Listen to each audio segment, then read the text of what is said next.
Let's just start by saying this review is biased. I'm a pretty big Kirby fan. I bought a lot of the games. I've played a lot of the games. I spend hours trying to comprehend what the hell the lore is, and the first game I ever played was a Kirby game. Kirby Super Star Ultra, baby. This game single-handedly launched me into the video game industry. It's because of this game that I went on to play games like Super Mario 64, Ori and the Blind Forest, Half-Life, and so on. I've played this game so much since I first bought it, I've memorized almost every inch of it. It only makes sense that I review it. Without it, this channel probably wouldn't even exist. So let's review Kirby Super Star Ultra. So I should probably begin by saying this game doesn't have a single story. Rather, it has multiple smaller stories. So we'll go from story to story until we reach Meta Nightmare Ultra, the final story you can play in the game. First is Spring Breeze. This is actually a remake of the first ever Kirby game. King Dedede steals all the food in the kingdom. Kirby gives chase and sends him to God himself and pulls a Robin Hood, giving the food back. Gourmet Race. Dedede challenges Kirby to a food race. That's it. That's literally it. Dynablade. A giant bird the size of your mom is causing havoc. Kirby gives chase and beats it to near death. But it turns out the bird was going crazy because it had kids. I would too, to be honest. Kirby takes care of the kids and they go off with their mom. The Great Cave Offensive. Kirby gets absolutely wrecked by a hole in the floor, and despite being able to fly almost infinitely, needs to go on an adventure, become a trillionaire, and fight off some ancient rock creature before being able to actually leave. Revenge of Meta Knight. Meta Knight felt like doing a little trolling and decides to motivate the lazy people of Dreamland by threatening to kill them? Anyways, Kirby tries to stop him, but gets dunked on a bit, and eventually fights him, wins, and rides off on the sunset riding wheelie. I wish I could ride wheelie too. Milky Way Wishes. Some demential ripoff wants Kirby to stop the sun and moon from fighting. Kirby goes, okay, and rides off into space with the power of something to summon a Nova and to grant the wish and stop the sun from fighting. Kirby does that, and Mark steals his spotlight by wishing to rule Dreamland. Dick move. But nonetheless, Kirby uses the power of the stars to summon this thing and gives Nova the equivalent of a heart attack. Then he confronts Marks, beats him up, and sends him flying into an explosion that feels bad ass. Revenge of the King. Dedede wants revenge.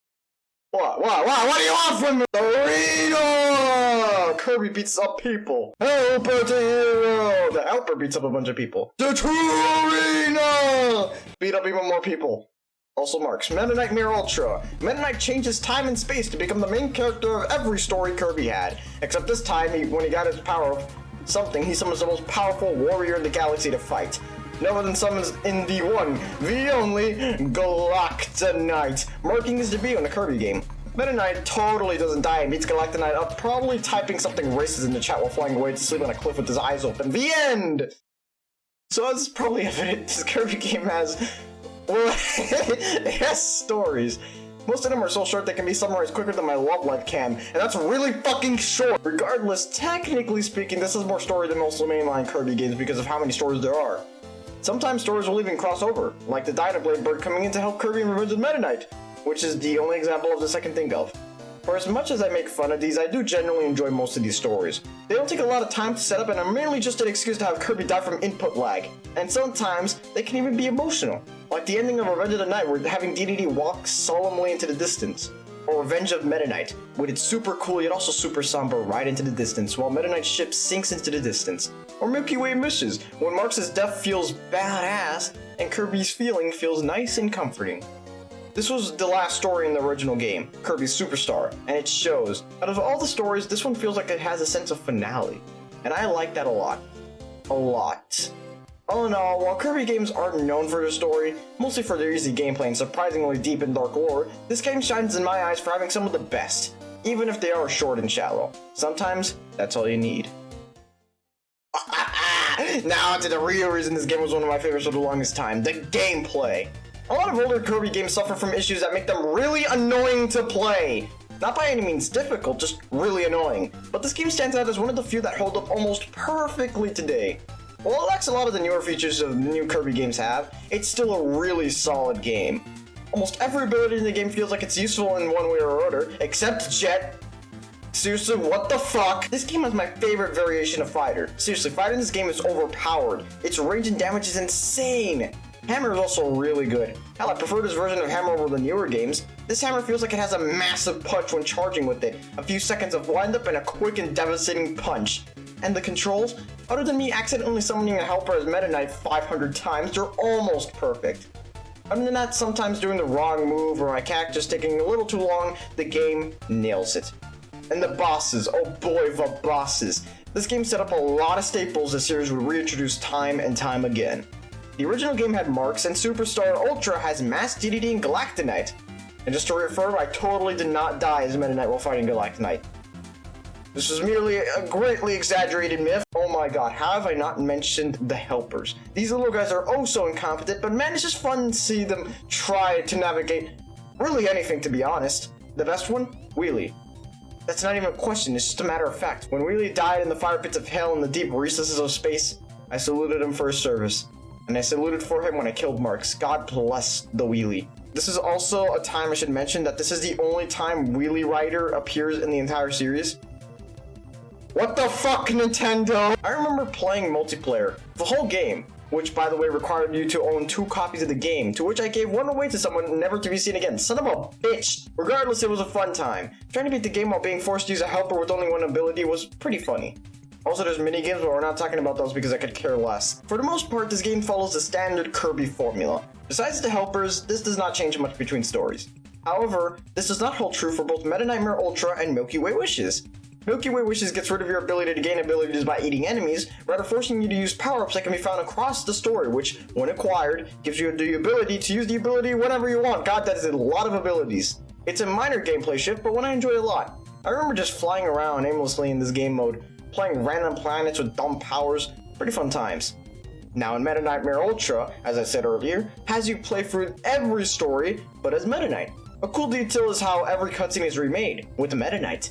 Meta Knight only has a sword ability, but it's far more powerful than Kirby's sword. Acts like a hammer, fire, and can perform special abilities, of which I only used 3 of them, mostly by accident.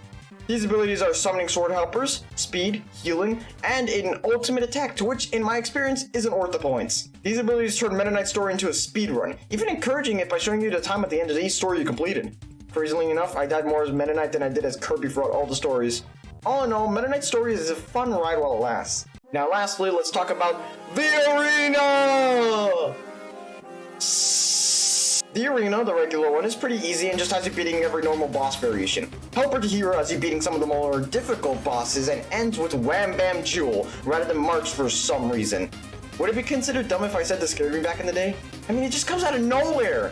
And the true arena has you fighting every single boss in the game, even the hard versions. And holy moly, even all these years later, I still can't dodge a single attack from Galactonite. Seriously, this is embarrassing. At the end of the true arena, we get to see the new versions of Marks, Marks' soul, who's almost identical to Marks in appearance and in difficulty, as in it's easy. All in all, a fun challenge, and that is fun. F-U-N, fun. See that Planet Robot? A fun true arena. I beat Planet Robot's true arena.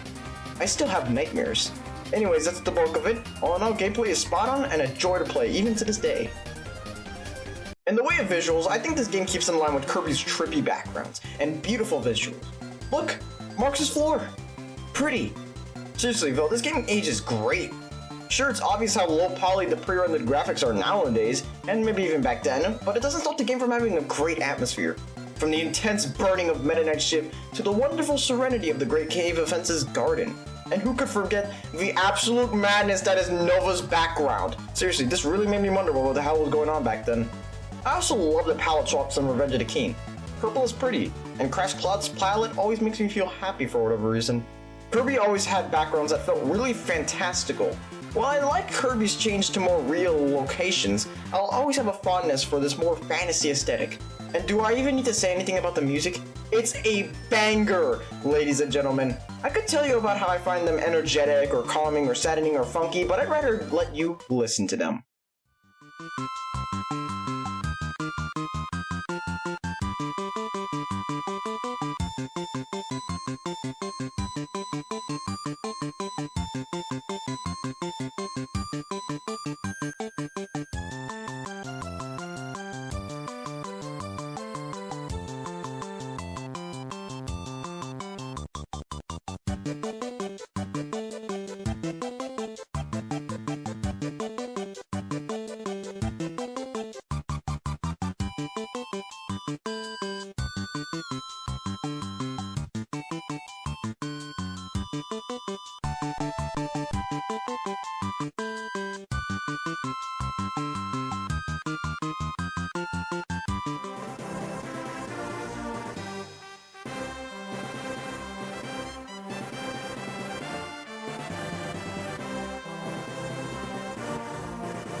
At the end of the day, what can I say?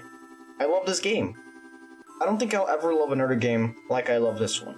From the music, to the gameplay, to the story, everything about this game fills me with a joy. There will never be a game quite like Kirby Super Star Ultra to me, and honestly, I'm fine with that. If I had to recommend a starting port to the Kirby franchise, of course I'd pick this game. If I, as a stupid dumb kid, could beat it and have a great time, there's no doubt you will too. And hey, if you can't get a DS copy of the game, go, you know, do the thing. Anyways, thank you all so much for watching. I hope you've enjoyed, and I'll see you guys in the next adventure, whatever that may be.